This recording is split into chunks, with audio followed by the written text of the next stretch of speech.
The Black-Eyed Children. Infamous urban legends. What do they want? And what will they do to you when they get it?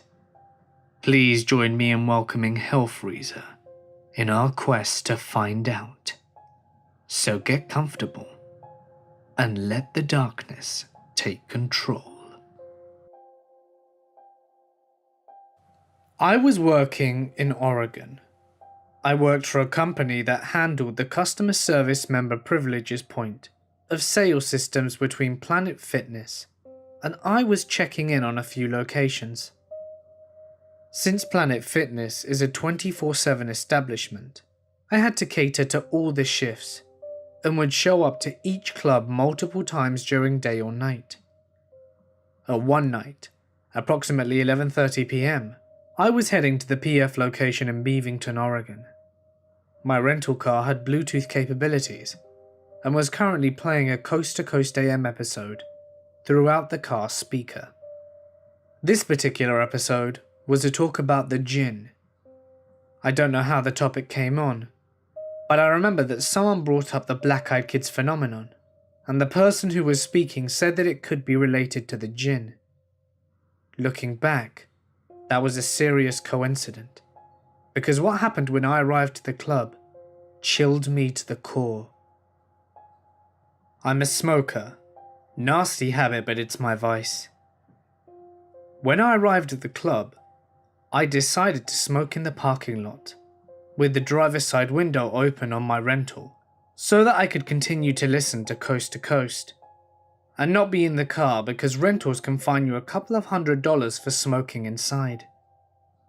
The PF there was an L-shaped strip mall. I don't entirely remember all of the stores in the strip mall, but the Planet Fitness is all the way to the end, and all the way to the left is the pharmacy of some kind. My passenger side was parallel to Planet Fitness, and that was about 30 feet away from a streetlight. The pharmacy was around 75 yards away, and obviously closed. I was leaning against the car smoking, and playing on my phone, looking up at the pharmacy. In the light of the marquee, I could see two people standing outside of it. For it being near midnight, I thought how weird it was to see someone outside an obviously closed pharmacy. But the thought was fleeting, and I was once again down in what was probably a safe bet. After a few seconds I looked up. I noticed these two people. I could now tell that they were kids or teenagers, and they were about 20% closer than before. It struck me as odd. I didn't see them walking to that spot. They were just looking in my general direction. From this distance, I could tell they were both wearing hooded sweatshirts. They were dark in colour, and both kids had their hoods up. They were in the area just outside the streetlight glow. It shone on them, but not enough to see very clearly. Looking back, this should have raised some red flags, but I once again was back on my phone. As I was listening to the radio, they were talking about ancient items from the Middle East that seemed to have some kind of evil spirit attached to it. Well, now I glanced back up, and the kids were about 25 to 30 feet closer. They were once again outside the general streetlight glow, but I could see them much clearer. This time, their heads were aimed down. I couldn't see their faces, but I could make out their clothes. One had an olive dab green hooded sweatshirt with no visible markings nor insignia. The hoodie was on the top of what appeared to be a grey ball cap, and once again, with no markings or insignia. The other one dressed very similar, the only difference being navy blue zip-up hoodie and a hood over what appeared to be a black ball cap, khaki pants, and white shoes. The kids were standing still. I hadn't seen them move to their current location, as they were almost frozen there, not moving at all. I don't know why, but I just went back on my phone, not fazed by it. I got a weird feeling almost instantly. I looked up, and they were there. 5 feet in front of me and not moving closer. I tossed the cigarette butt underneath the car. I asked them if there was anything I could do for them, and then they replied, "Please, kind sir, may we borrow a cigarette? It's very lonely at night. We only need 1 cigarette. Please." After they'd finished speaking in unison, they slowly lifted their heads to show me their faces. I remember thinking it's kind of late for teenagers to be out on a Thursday, and almost as if they'd just plucked that from my head, I heard, "It's quite all right. We have permission." As soon as permission rolled off the second kid's lips, their faces were level with mine, showing me solid, jet black eyes. I froze. My mind was going about 1,000,000 miles a minute, because damn it, I did know what black-eyed kids were. Well, not what they were, but I knew of them. I couldn't move or speak. Their faces were almost the definition of blank, almost because the edges around their slit-straight mouths began to curl ever so slightly. But you could see it. The inside of my stomach began to get colder, and with all my might I tried to turn my face, but I could not. The second kid took a step forward. The movement of shoes caught my eye, and I broke eye contact. I looked down, and the moment my eye contact was broken, everything I knew about black-eyed kid encounters rushed through my head, and I turned around and ran into the club. Now when I say ran, I sprinted in loafers, and all 6'1", 250 pounds of me screamed the whole way. The young kids who worked the counter just stared at me when I came in. I tried my best to explain, but they didn't know about the black-eyed kids. I looked out the window, and they were standing side by side facing the club, motionless. Chills ran down my spine. It almost felt like a dream. I woke up to my dog Lucy barking. She was upright on the bed where my husband and I were sleeping with our 22-month-old daughter, staring at our door like an unknown stranger was out there, rummaging around. I thought she was just freaking out over a house noise. We'd only had her for 3 months, and she was still a puppy. It could have been anything. Our roommate, a creak from the house settling, the awnings moving outside in the breeze. I wasn't too concerned initially. I decided the best thing to do would be to open the door and show her that nothing was there. It sounds a bit silly, but that's what we do with our daughter when she gets scared, and I figured that it would work with a puppy too. I opened the door, and she raced to the front door. She stood there snarling. It was an angry, violent growl, one I had never heard her make before. I looked groggily at her and opened the baby gate blocking the doorway, planning to open the door and show her that everything was okay. The second my hand reached for the deadbolt, Lucy went wild. She started barking and jumped towards me, and when I touched the metal, she suddenly changed her temper. She whimpered, almost like she was afraid and backing down. As her mannerisms changed, so did mine. I wasn't calm anymore. My heart was racing and sinking at the same time. I had been flooded with a mixture of fear and dread. I looked through the peephole. I can't explain why I looked, but I did. Outside were 2 kids. One was only just a smidgen shorter than I, and didn't look much younger. I'm 21, and she looked to be around 16 or 17. She was slender and pale. Her hair was a light shade of honey blonde, and she wore it long, about mid-back with long, thin, blunt bangs in the front that covered most of her eyes. She wore jeans, a light wash that's popular right now, and a thin-looking, olive-coloured pullover-style hoodie. She held the hand of a small girl who looked to be around the age of 4 or 5 in the same style jeans and a button-down ivory cardigan. The smaller one looked at the floor shyly, but had the same shade of hair tied back in a ponytail. She held a stuffed toy under her free arm, and it was identical to one my daughter has, as was the style of dress.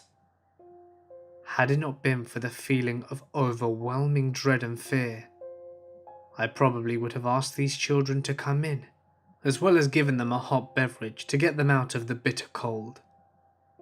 Something about them seemed off. At this point I hadn't made any noise. I hadn't hushed the dog or grumbled. Nothing. I hadn't turned on any lights. Those kids had no indicators that I was at the door. And yet, the older one spoke. She had a voice that was mature, confident, strong, and accentless. She held her head tilted downwards, and I could see her eyes. She said, "We have to use your phone." I stood frozen in fear. How did she know that I was there?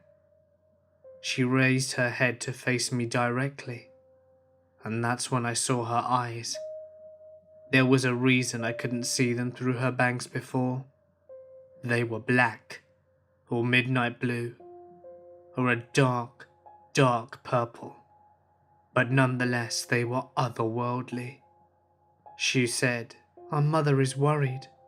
As someone who has always been interested in creepy stories, I knew what she was the second she looked at me through the door. I have never been one to believe in these things, as a staunch atheist and skeptic when it comes to the paranormal. I had written off many a ghost stories from family members and friends, eager to tell their tale. I didn't believe. Still, I could not rationalize my way out of this. I was standing with nothing but a thin wooden door between me and a black-eyed kid. There was no questioning what was right in front of me. I did not answer her. Slowly and silently I backed away from the door, Lucy still cowering at my ankles.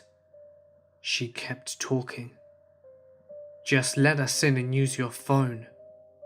I took another step back, and with that step the tone changed. At first she seemed polite, but when I took that second step back, she became commanding, almost hostile. "We're not going to hurt you. If we wanted to do that, we would have already broken in. Now, I'll ask you again, may we come in and use your phone?" Lucy snarled at the door. I inched backwards, though something inside me seemed to be slowly pulling me back towards the door. It wasn't a physical pulling, so much as a subconscious need to go back and let them in. I went into my room, covered up the window and locked the door, and sat in the dim light of the nightlight. I heard her call me back to the door once more, and then quiet. I didn't go back to sleep that night, and I haven't slept right since. I know from reading about the BEK that they don't come in without permission. I know they haven't hurt anyone, but I fear that I would have been the exception. But this lingering feeling of sadness, this dread when my house is silent at night, this fear of a knock at the door, tells me otherwise.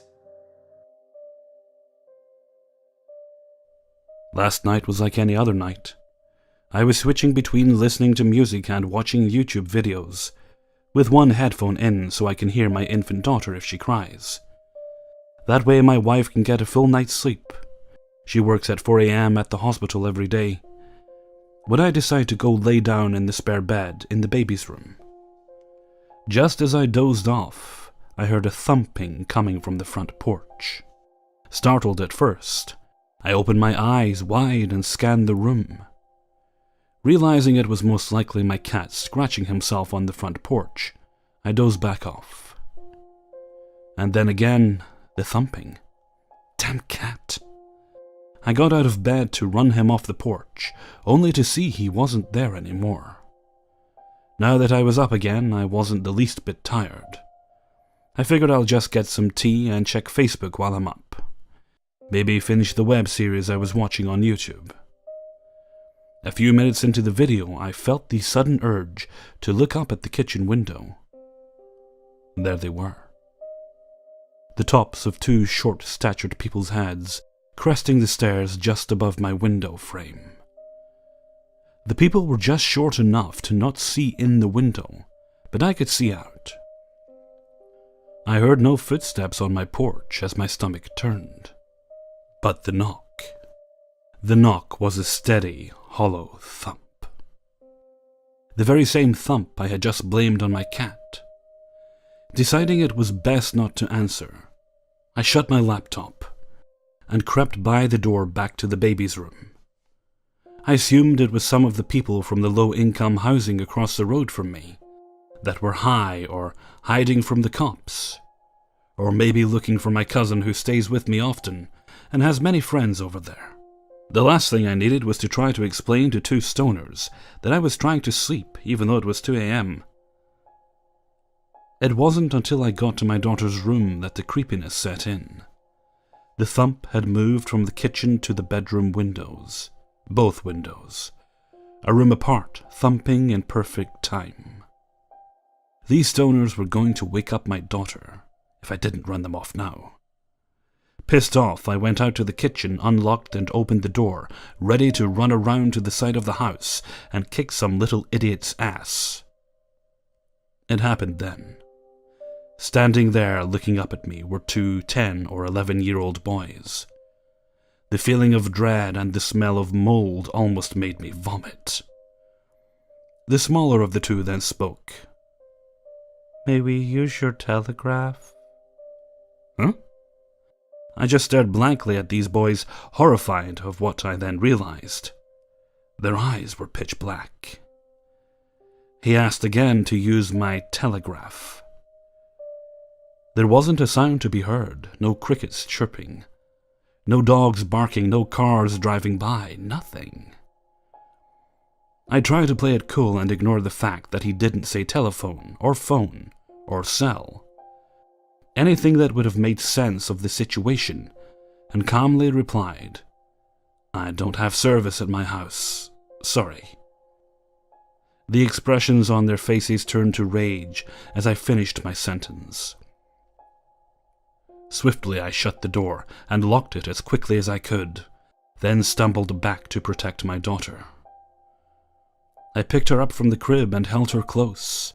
The fact that she didn't wake up freaked me out the most, but I managed to gather my senses enough to make sure she was still breathing and warm. Everything seemed okay with her. The thumping on the windows was back. I dropped to the floor as close to the wall as I could and held my little girl in my arms and wept like a child. I felt helpless and afraid.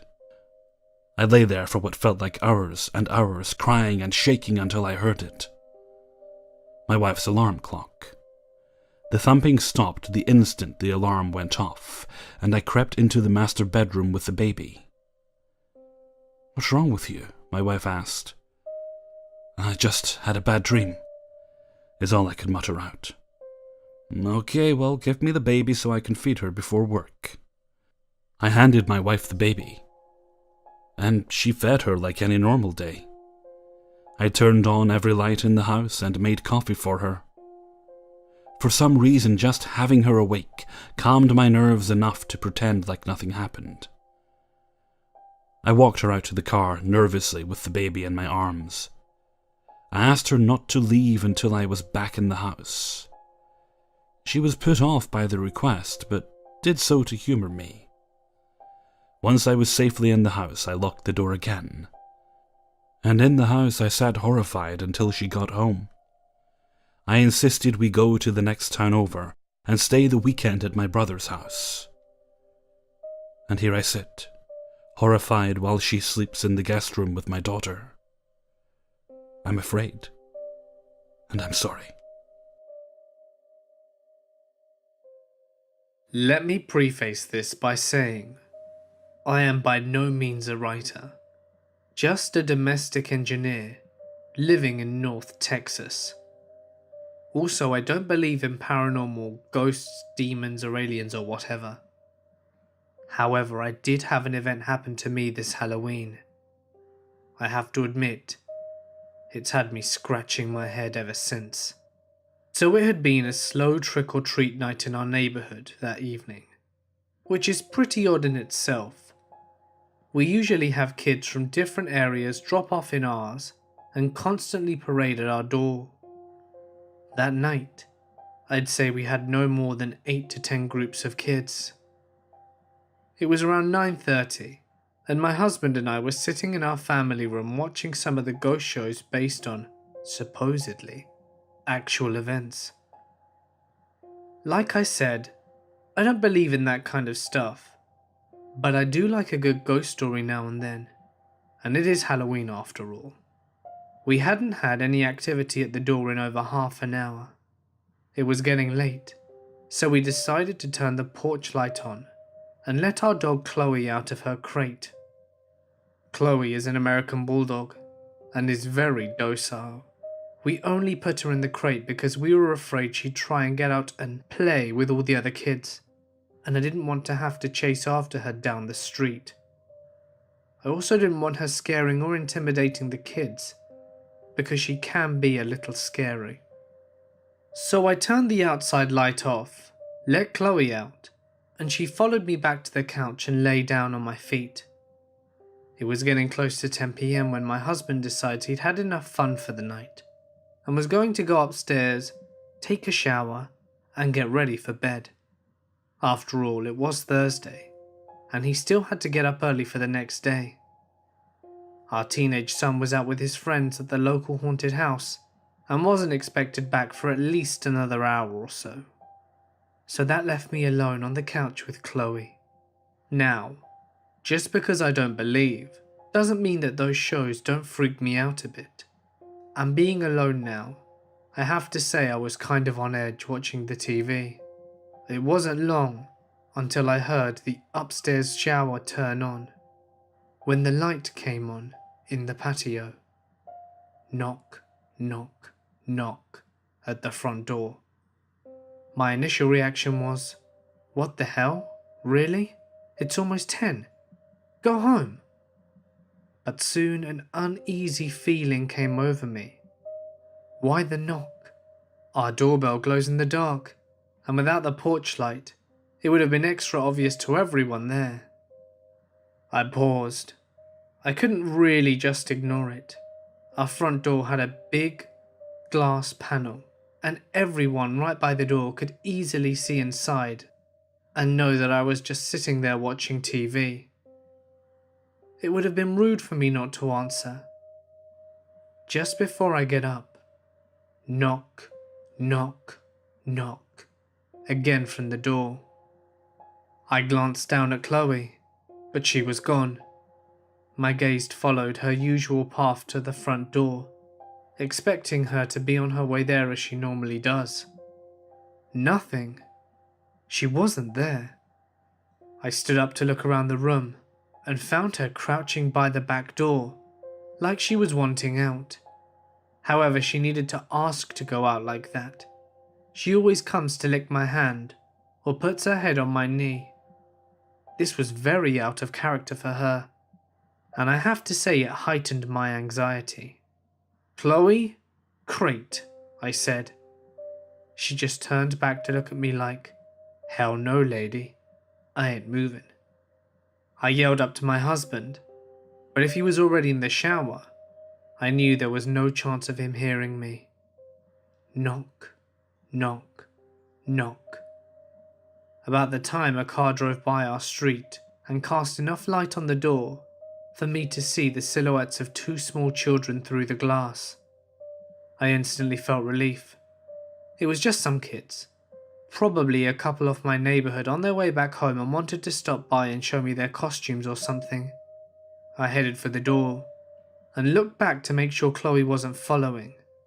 What a great watchdog, I thought I had to myself. She just sat there. I turned on the porch light when I got to the door, and sure enough I could see through the glass. It was a couple of pretty small kids. A little late for such young ones, I thought, and began to wonder about what kind of parents would let their kids run around the streets this late at night. I opened the door, enough to see where I could block Chloe's escape if she decided to grow some balls, which was only about 2 feet. What struck me immediately as odd was that the kids weren't wearing any costumes. They were wearing normal street clothes. Also, no customary trick or treat either. I began to feel very uneasy. It was a girl and a boy. The girl to my left was older, I'd say around 11 or 12. I could tell she was blonde, but I couldn't make out any distinct features, as our lights are from high above and on the columns at the front of the porch, so most of the light was coming from behind them. I had not opened the door wide enough for any of the light to come inside and hit them. The boy was younger, about a foot shorter, and between 8 or 9 I'd say, and looked to have light brown hair. The girl very politely spoke up. "Ma'am, can we please come inside and use your phone to call our mother?" As she spoke, something in the pit of my stomach was telling me that something was wrong. What kid, even at that age, doesn't have a cell phone of their own these days? I couldn't remember the last time I'd had anyone ask me to use my home phone. Hun? Don't you have a phone of your own that you can call your mum on?" I asked this, and that is when things got really weird. Both kids turned to look at one another, as if they were going to say something, but neither ever spoke. They both turned back to me and the girl said, "Ma'am, my cell phone battery doesn't have any charge left in it. Can we please come inside and call our mother? We're alone out here, and my brother is scared." I have to admit, there were 2 competing feelings going on inside me. The first, that of a mother's heart and wanting to help these 2 small children get to their mother. The other, a sinking fear in my gut that was keeping the other feeling at bay. It was then I noticed that during the short conversation I'd already opened the door a few extra inches, which I was completely unaware of doing. I stopped. "Honey, why don't you give me your mother's number and I can call her myself?" Another pause, and they looked at each other again. After a short moment they turned back to me and the girl said, "Ma'am, my little brother has to use your bathroom. Can we please come inside whilst you call our mother?" And with that last statement, the little girl moved closer to the door, almost as if she was going to walk in. As she did, she stepped into the light coming from inside the house, and I got my first real good look at her. Solid, jet black eyes. That's all I could see.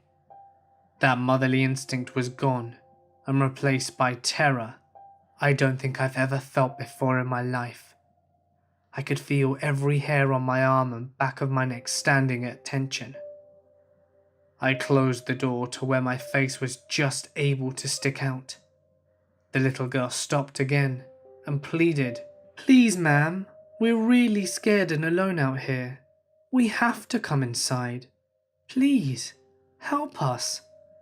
Then, like on cue, both kids began to whimper and cry. That's when the fear took over, and I shut and locked the door. "I'll call your mum if you give me the number," I shouted through the door, "but I'm not letting you in my house." I could still see them standing there on the porch, just staring at me through the Bellevue glass pane. Part of me wanted to run upstairs to my husband, but the bigger part didn't want to lose track of where they were. That would have freaked me out even more, to know that they were not there. After what seemed like forever, but probably a few seconds, I decided to call my neighbour that lived across the street, as I made my way to the side table by our couch to get my phone. I glanced back to the door. Chloe was nowhere to be found. We later found her in the guest room under the bed. When I got my phone and started to look for his contact info, it was when the kids had stepped away from the door and had begun walking into the street. As they did, I walked to the door to get a better look of who they were and where they went, still not calling my neighbour. If you get close enough to the glass, you can see out enough detail to make out people's shapes, but you couldn't see much detail. Of course, standing that close to the door would make you pretty obvious to anyone looking in. From the door, I could see that the kids were standing under the street lamp nearest my house staring at me. As I lifted the phone to my ear after calling them, only then did the kids start walking down our street. I met my neighbour out under the lamp once he was out there, but the kids were nowhere to be seen. Like I said, I don't believe in any of this stuff, and had never even heard about black-eyed kids before talking to my friend. What I really think, what I have to think, is that these kids were just yanking people's chains on Halloween night. But I will say this for them, they were really, really good at it, and they scared the shit out of me and my dog, black-eyed kid or not. It was a cold October evening, not too far off from Halloween. I remember sitting in my room playing the original Suikoden. The evening was slowly creeping by, so I decided to go to the corner store. It was only 3 blocks, shouldn't be much trouble, right? During my walk I see the normal. The occasional person putting up Halloween decorations, and kids playing in their yards. But this story is about something far more sinister. I remember seeing 2 teens about age 14 knocking on a door, asking to use a phone. Which of course I thought was weird because most teens these days have phones. As I kept walking, they stopped and stared at me for a short moment. I felt the blood in my veins chill. I felt so creeped out I hurried to the next block. The next block seemed fine, until I looked behind me and saw the 2 teens were following me. I took off sprinting to the store at this point. I saw the sign for the store, and relief washed over me. I opened the door and I told the cashier about what happened on the way here. He looked at me slightly creeped out, and told me a story about this happening to him in his hometown, and how they found him the day he left and asked for his help, in an emotionless voice. And he told me to never agree to help. He told me another story, but at that point I was no longer paying attention because they were standing at the door, asking to be let in. The cashier freaked out, and I locked the door. The teens never seemed to waver or leave. They wouldn't step away from the door. It had been an hour. The cashier and I were ready to fight our way out, but instead he took me out the back. The one teen came around the back just as the door shut behind us. "Can you help me?" is all he could say. He was closing in on us, and his eyes, they were black as a starless night. They were peering right into my soul. I couldn't help but gaze into his eyes. The terror. I can't remember too much of what happened next, but I do recall the sounds of a struggle. When I came to, the cashier was struggling with both teens. He was calling out to me for help. I ran towards them, grabbed him by his collar and pulled him between the 2, and knocking them over in the process. I didn't look back until I was near my house. The cashier was gone, but the teens were still following behind. I ran into my house, closed all the blinds, and turned the music up. I got lucky that day, but I'm not sure how long I can keep out of their grasp. I tried to find and thank the cashier for saving my life that day, but he didn't show up at work after that. I asked his boss, and he told me he called over the phone and quit. He said he was moving. To this very day, I sometimes feel the fear of those eyes, watching me as I drive to work. I sometimes will look out my window and swear I see them watching my house from a couple blocks away, waiting for their next chance. In early 2010, I was walking home from work and found myself escorting a young lady to her car. She asked me to escort her, and I was hoping that perhaps I'd get the chance to take her out on a drink or two, or maybe even get her number. No shit though, she looked really scared. I kept walking with her and was trying to get out of her what she was so worried about. She would only comment about some really creepy looking kids that were following her. Being that we were in downtown Seattle, this could amount to anything. So we kept walking and talking, and I looked behind us to see if the kids are anywhere near. Nothing out of the ordinary. Then she grabs my arm really hard and whispered, "That's them." They are about half a block in front of us, and standing there looking at her. So I do the prudent thing, which was to cross the street. I make sure I lock eyes with the big kid, and I keep in mind once I get to the lady's car, I'd give them an earful about being a couple of little shits for scaring a lone woman in a metropolitan area. I didn't get scared or anything, but did notice something strange. They didn't break eye contact with me. Mind you, I don't look like the kind of guy who you'd want to mess around with. Honestly, it's an unconscious front since I'm a bit shy, but my look reminds people of either a skinhead or a club bouncer. The black tanker boots and a bit of Van Dyke mixed in doesn't make me look like a people person either. People break eye contact with me constantly, and these two kids didn't. That was a red flag. I finally got the woman to her car and she thanked me. I made sure to tell her where the local police station was. That was only about 5 blocks away from where we were. She drove off, and I went over to see the kids. Just as I was approaching them, I locked eyes with the tallest one again. But that's when I noticed. His eyes were pitch black. I stopped in my tracks and did not know how to proceed, my mind being overwhelmed with information. This was wrong. I looked down at the other one. He had black eyes as well. I started to feel seriously uneasy. And even though it's not in my nature, I decided at that moment to just walk away. I turned around and left. I'd heard about the black-eyed kids, and there was no way in hell I was going to start a confrontation with one of those. I swear down, that's probably the scariest experience of my life.